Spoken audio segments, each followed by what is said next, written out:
السعي قال يا بني إني أرى في المنام أني أذبحك فانظر ماذا ترى قال يا أبت افعل ما تؤمر ستجدني إن شاء الله من الصابرين 86 বছর বয়সে বৃদ্ধা হয়ে গেছে মানে আমার তো আমি তো বৃদ্ধা হয়ে গেছি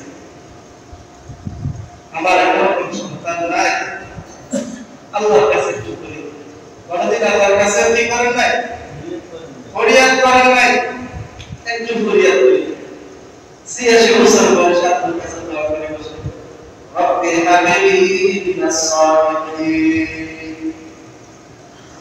আল্লাহর কাছে দোয়া করলেন রব্বি হাবিলি মিনাস সালিহিন হে আল্লাহ আমাকে নেককার সন্তানের সুসংবাদ দেন কি সন্তান বলেন নেককার সন্তান এরপর একটা সন্তান আপনি আমাকে দান করেন আমরা তো সন্তান চাই আল্লাহ কো আমি সন্তান রক্ষা করে গেলে আল্লাহ কো আমি সন্তান চাই তো ঠিক না এই দোয়া করি দোয়া করতে হবে সন্তানের জন্য কি দোয়া বলেন নেক দোয়া আল্লাহ আমাকে নেককার একটা সন্তান দান করেন নেককার একটা সন্তান দান করেন ছেলে দান করেন নেককার ছেলে দান করেন নেককার একটা মেয়ে দান করেন আল্লাহর কাছে চাইতে হবে সন্তান দেওয়ার মালিক কে সবাই উত্তরে বলেন সন্তান দেওয়ার মালিক কে আল্লাহ পৃথিবীর কার কাছে গেলে সন্তান পাওয়া যাবে বড় মাজার হবে গাউস কুতুব কেউ সন্তান দিতে পারবে সন্তান দেওয়ার মালিক একমাত্র কে আল্লাহ চাইতে হবে কার কাছে আমরাও যদি আমাদের প্রয়োজন হয় আমাদের সন্তান তারপরে আমাদের আত্মীয় স্বজন আমাদের অধীনস্থ তার সন্তানের প্রয়োজন দোয়া শিখিয়ে দিব আমাদের জাতীয় পিতা আমাদেরকে দোয়া শিখাইছে তাকে দোয়া শিখাই দিব আল্লাহর কাছে দোয়া করো রব্বি হাবিলি মিনাস সালিহিন তারপরে চাইবা বাংলাতে বাবা এ আমার প্রতিপালক একটা নেককার সন্তানের সুসংবাদ আমাকে দাও এভাবে দোয়া করব সন্তান দেওয়ার মালিক একমাত্র কে বলেন আল্লাহ আল্লাহ চাইলে দিতে পারেনি দিতে পারে পারেনি আল্লাহ তাআলা সুসংবাদ শুনে দোয়া কবুল করে সাথে সাথে আল্লাহ ঘোষণা দিলেন বাবা সারনাহু বিগুনাবিন হালিম আল্লাহ বলেন ওগো পয়গম্বর আপনি দোয়া করেছেন আমি আপনার দোয়া কবুল করেছি আপনাকে একটি সহনশীল একটা নেককার পুত্র সন্তানের সুসংবাদ দিলাম সুবহানাল্লাহ কত বছর বয়সে বাঁচায় 86 বছর বয়সে বৃদ্ধা অবস্থায় সন্তান পাইলে জীবনে কোনো সন্তান নাই খুশি না বেজার কেমন খুশি যে খুশি ভাষায় ব্যক্ত করা যাবে না ইব্রাহিম আলাইহিস সালাম সন্তান যখন জন্মগ্রহণ করলো সামান্য বয়স সন্তান সবেমাত্র কোন রকম আব্বা করে ডাকতে পারে কাউকে চিনে না ছোট শিশু আল্লাহ মুখে বাইর হওয়া কথা বলতে বলতে না এরকম সময় আব্বা আব্বার মায়া সন্তানের প্রতি সবচেয়ে বেশি লাগে কথা ঠিক না বেশি যখন কোন সন্তান জন্মগ্রহণ করার পরে এই কান্না করে তখন আব্বা আব্বা প্রথমে যখন 2-3 মাস পার হয় সন্তানকে আল্লাহ বলতে পারে আব্বা বলতে পারে আস্তে আস্তে মুখে একটু কথা ফুটতে শুরু করে আব্বা আমার মায়া তার প্রতি আগের চেয়ে হাজার গুণ বেড়ে যায় কথা বলতে ইব্রাহিম আলাইহিস সালাম এমন সময় যখন দেখলেন বাচ্চা একটু কথা বলতেছে বাচ্চা ডাকতে পারে এরকম একটা অবস্থা আসার পর আল্লাহ তাআলা দোয়াটা তোমার সন্তানটাকে কোলে বাসা নিয়ে আসতে হবে ইসমাঈল এবং তার মা হাজরাকে আল্লাহ তাআলা হুকুম হয়ে গেছে করার কিছু নাই পয়গম্বর বিদায় করেন না হুকুম আসা মাত্র হাজরা এবং ইসমাঈলকে নিয়ে রওনা করলেন কোথায় সিরিয়া কোথায় আরবের দেশ সেখানে গিয়ে তাদেরকে রেখে আসলেন কিছু সামান্য কয়েকটা খেজুর এক বোতল পানি এই সামান্য উপকরণ দিয়া হযরত ইব্রাহিম আলাইহিস সালাম দোয়া করবেন হাজরা কয় স্বামী আমার ব্যাপার কি কিছুই তো বললেন না, কি অপরাধ করেছি, কি অন্যায় করেছি, কি জন্য আমাদেরকে আমাদের বাড়িঘর ছেড়ে সব কিছু ছেড়ে দূরে আলোকের মরুভূমিতে, মানুষ নাই, ব্যস্ত নাই, কোনো কিছু নাই, জনমানবহীন একটা এলাকার মধ্যে মরুভূমির মধ্যে আমাদেরকে রেখে যাচ্ছে। কারণ কি? কারণটা একটু জানতে পারিনি নাকি আমার কোনো অপরাধের কারণে? ইব্রাহিম আলাইহিস সালাম বলেন, না না, তোমার কোনো অপরাধ নাই, তবে আমার মালিকের হুকুম, আল্লাহ তাআলা আমার থেকে পরীক্ষা চাচ্ছেন। মালিকের হুকুম হয়ে গেছে, তোমাকে এবং তোমার সন্তানকে আমি একসাথে এই জনমানবহীন জায়গায় যেতে দেওয়ার জন্য। যদি মালিকের হুকুম হয়ে থাকে, সাথে আমাদের কোনো আপত্তি নাই, আপনি আমাদেরকে রেখে চলে যান। তবে যে খাবার দিচ্ছে, এই খাবার তো আমাদের 2 দিনের বেশি যাবে না। যে পানি দিয়ে যাচ্ছে, হয়তো আজকে দিনে আমাদের পানি শেষ হয়ে যাবে। একটু আমাদের জন্য আল্লাহর দরবারে দোয়া করে দেয়। হযরত ইব্রাহিম আলাইহিস সালাম তাদেরকে রেখে পাহাড়ের ওই পাশে গিয়ে আল্লাহর কাছে হাত তুললেন। মালিককে ডাকতে বলে, রব্বানা ইন্নী আসকানতু মিন যুররিয়্যাতি বিওয়াদিন গায়রি যী যার'আন ইনদা বাইতিকাল মুহাররাম রব্বানা লিয়ুকিমুস সালাতা ফাজ'আল আফ'িদাতাম মিনান নাসি তাহওয়ী ইলাইহিম ওয়ারযুকহুম মিনাত তামারাতি লা'আল্লাহুম ইয়াশকুরুন।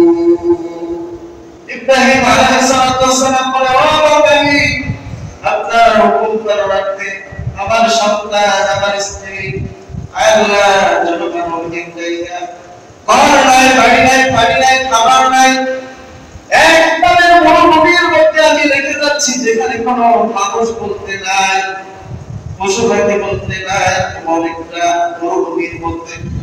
আল্লাহ গো, আমি কোনো খাবারও দিয়ে যেতে পারি নাই। রব্বুল আলামিন, আপনি তাদের জন্য কিছু ফল ফুলের ব্যবস্থা করিয়ে, আল্লাহ তাদের কিছু খাবারের ব্যবস্থা করিয়ে, যে খাবারের কারণে যে মুখে তারা আপনার হুকুম সন্তুষ্ট চিত্তে পালন করতে পারে, আপনার হুকুম আদায়ে তাদের ত্রুটি না হয়, এবং তারা যেন এই ফল মুখে আপনার শুকর ঠিকঠাক মতো আদায় করতে পারে, এই জন্য আপনি তাদের জন্য কিছু রিজিকের ব্যবস্থা করিয়ে। এই দোয়া করে আল্লাহ এই দিন রেখে দিলেন। সেই দিন একদিনের খাবার ছিল, খাবার শেষ, সামান্য গোটা খেজুর শেষ, এক বোতল পানি দিয়ে গেছে তাও শেষ। হাজরা কয়, আমি কি করব? স্তনের দুধ শুকিয়ে গেছে, সন্তানকে দুধ খাওয়াবে, স্তনে দুধ নাই। শিশু ইসমাইল অঝরে কান্না করতেছে, চিৎকার করে করে কান্না করে।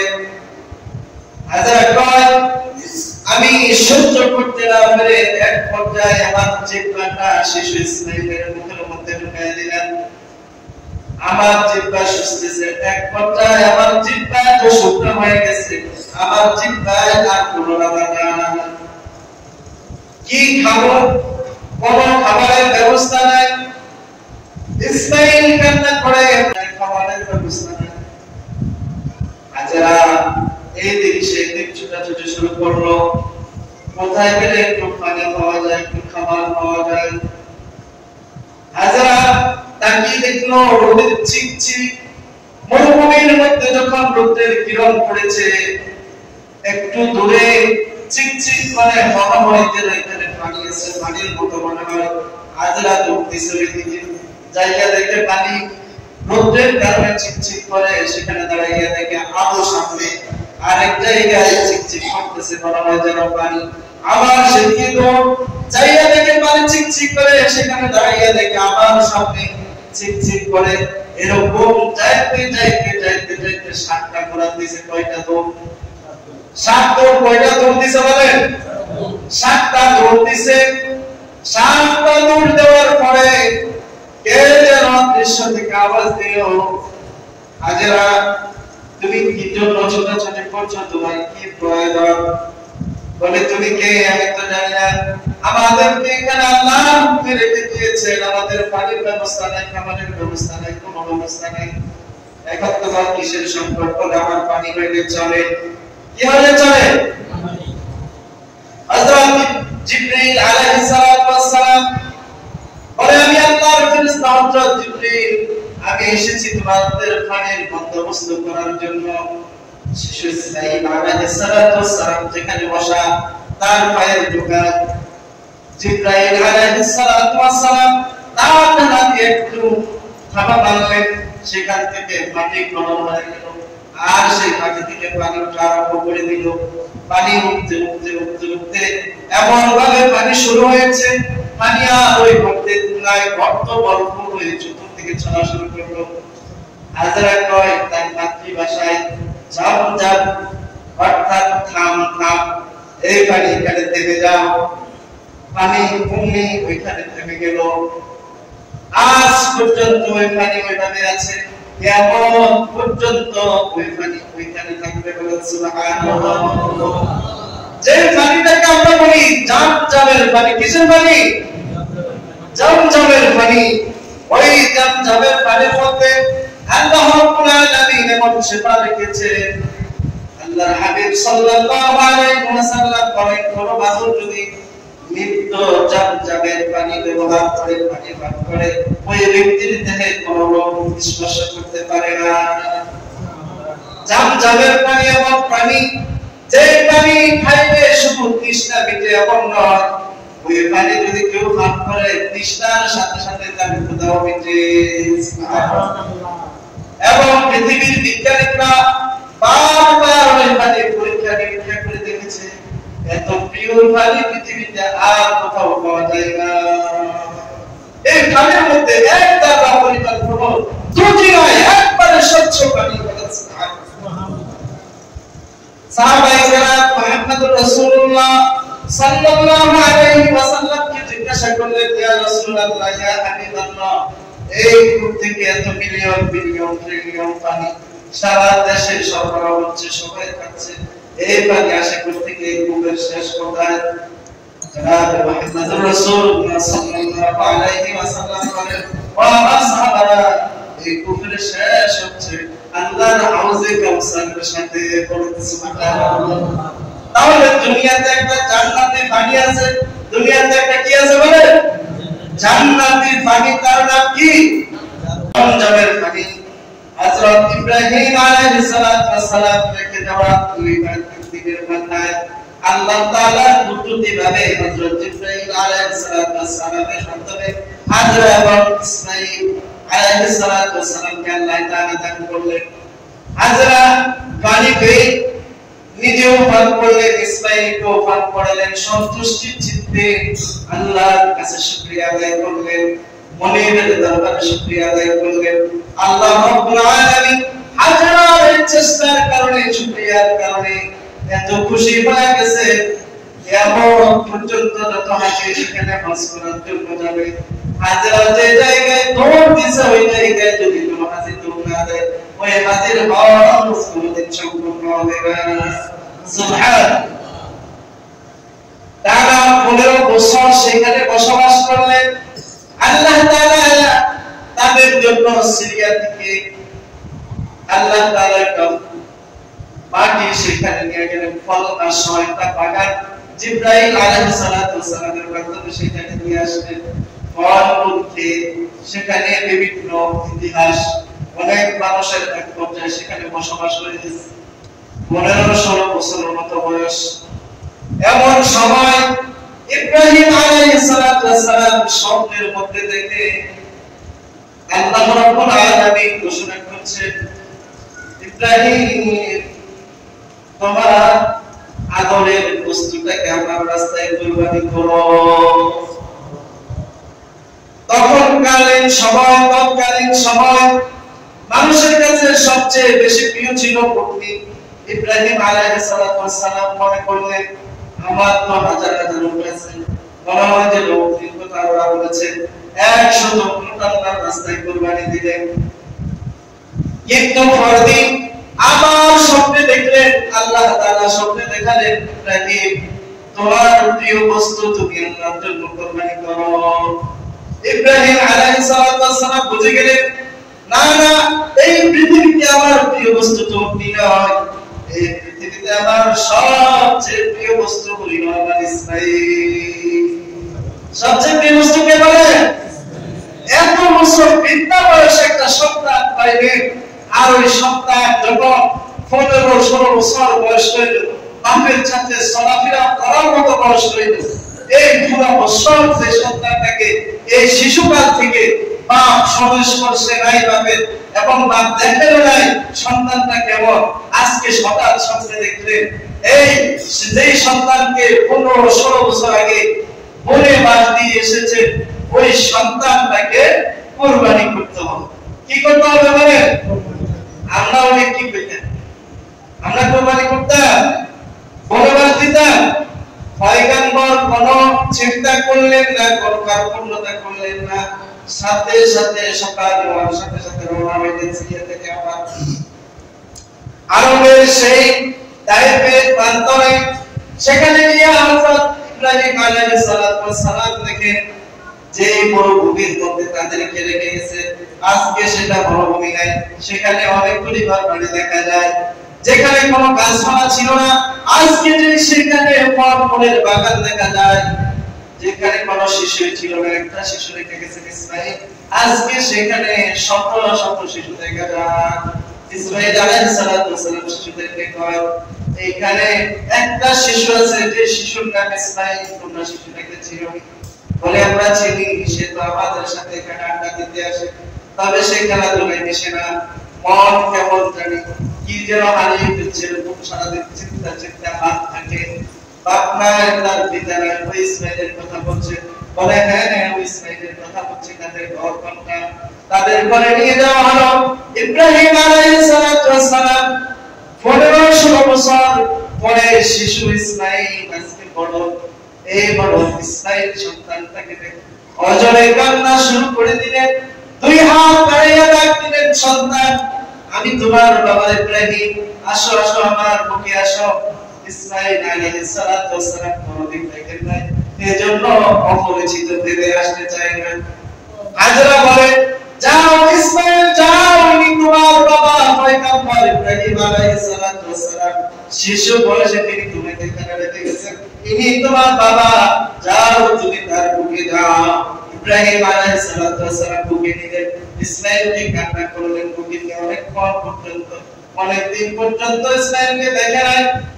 15-16 বছর প্রায় দেখা দেখার পরে আজকে প্রথম দেখা, বৃদ্ধা বয়সে সন্তান পেয়ে আবার বনবাস দিয়ে আবার এমন সময় দেখা হইল যে সময় সন্তানটাকে কুরবানি দেওয়ার হুকুম এসে গেছে। ইব্রাহিম আলাইহিস সালাম কান্না থামালেন, বললেন হাজরা আমার সন্তানটাকে তুমি সাথে গুছিয়ে দাও, সন্তান নিয়ে আমি দাওয়াত খেতে যাব। কি খেতে যাবে বলে? কার দাওয়াত খাবে? মালিকের দাওয়াত। কার দাওয়াত? আল্লাহর দাওয়াত। সন্তান বাপের সাথে একসাথে রওনা করবো মিনা বাজার, যেখানে কুরবানি দেওয়া হয়। হাজরাও কষ্ট করলেন না, কোন বাড়িতে কোথায় কোন জায়গায় দাওয়াতে নিয়ে যাচ্ছে, মালিকের দাওয়াত হচ্ছে, এতে খুশি হয়ে গেছে। কার দাওয়াত? মালিকের দাওয়াত, এটাতেই খুশি হয়ে গেছে। শয়তান এখানে রাগান্বিত, ইবলিসের মাথা খারাপ হয়ে গেছে। হায় হায়, ইব্রাহিম তো আবার পরীক্ষায় পাস করতে চলেছে, এই পাস করতে দেওয়া যাবে।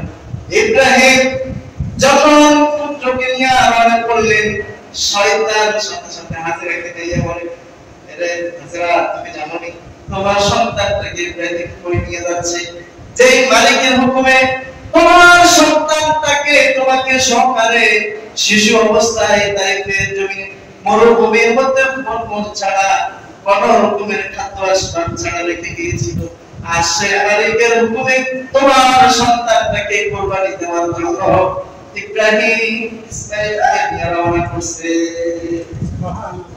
হাজরা কয়, এই শয়তান, বলো বাপ কি করে সন্তানকে জবাই করতে পারে? বলে এটা তার মালিকের হুকুম, মালিক হুকুম করেছে। ইব্রাহিমের মালিক যা হুকুম করে ইব্রাহিম তা থেকে এক জাররা পরিমাণ পিছু পাও হয় না, তাই ফরমানবরদারি পালন করে। হাজরা কয় শয়তান রে, ওই মালিকের ইচ্ছা যদি হয়ে থাকে, মালিকের হুকুম যদি হয়ে থাকে আমার সন্তানকে কুরবানি দিবে, তাহলে একটা ইসমাইল কেন? আল্লাহ যদি আমাকে 100টা ইসমাইল দান করে রে, 100টা ইসমাইল আমি মালিকের হুকুমে জবাই দেওয়ার জন্য প্রস্তুত। সুবহানাল্লাহ। সামান্য সম্পদের ভাইয়া আমাদের বলে, হাজরা বলে 100টা সন্তান যদি আল্লাহ আমাকে দিত, আর আল্লাহকে খুশি করার জন্য আল্লাহর হুকুমের তলোয়ারের নিচে দেওয়ার জন্য 100 ইসমাইলকে দিয়ে দিতাম, আমার কোনো আফসোস নাই। আমরা এত কুফর করা মুসলমান আজকে সামান্য কুরবানি দেওয়ার উপযুক্ত হয়ে গেছে। 10-20 হাজার টাকা খরচ করে, 15,000 টাকা খরচ করে, এই সামান্য টাকার ব্যয় করে আল্লাহ তাআলার এই বিশাল হুকুম থেকে, আল্লাহ তাআলার কাছাকাছি হওয়া থেকে, আল্লাহ তাআলা এই ঈদুল আযহা দিলে ফসলবাড়ির আমল থেকে আমরা কুফর করা মুসলমান দূরে সরে যাব। কথা ঠিক? এই ধরনের মুসলমান আছে না ভাই? আল্লাহ হেফাজত করেন। আমিন। যারা আল্লাহকে চিনেছে সন্তান কুরবানি দিয়েছে, যারা আল্লাহকে চিনে না দুনিয়াকে আপন করে আখিরাতকে ক্ষতিগ্রস্ত করেছে। কথা ঠিক? আল্লাহকে শয়তান কন্ট্রোল করতে না পেরে এবার জায়গা করছে ইসমাইল। ইসমাইল শোনো, তোমাকে কোথায় নিয়ে যাচ্ছে তুমি কি জানো? ইসমাইল বলে কোথায় নিয়ে যাচ্ছে? বলে তোমাকে তোমার আব্বা জবাই দেওয়ার জন্য নিয়ে যাচ্ছে। বলে এই শয়তান, কখনো বাবা কি সন্তানকে জবাই দিতে পারে? বলে ইসমাইল তুমি বুঝছো না, বিষয়টা ভিন্ন জায়গায়। কারণ এখানে আল্লাহ তাআলা হুকুম করেছে, এর জন্য মালিকের হুকুম পালন করার জন্য তোমাকে জবাই দেওয়ার জন্য নিয়ে যাচ্ছে। ওই শয়তান, যদি আল্লাহর হুকুম হয়ে থাকে আমি ইসমাইলকে জবাই দেওয়ার জন্য আমার বাবা দেওয়া লাগবে না। আমি ইসমাইলকে যদি হাজারবার আল্লাহ তাআলা হুকুম দেয়, হাজারবার যদি আমার মৃত্যুর পরে পুনরায় আমাকে জীবিত করে, আমি ইসমাইল আল্লাহ তাআলার হুকুমে হাজারবার তলোয়ারের নিচে পড়ার জন্য প্রস্তুত। সুবহানাল্লাহ। আব্বাও পরীক্ষা করলেন শয়তানের অবস্থা থেকে। আব্বা কই বারান্না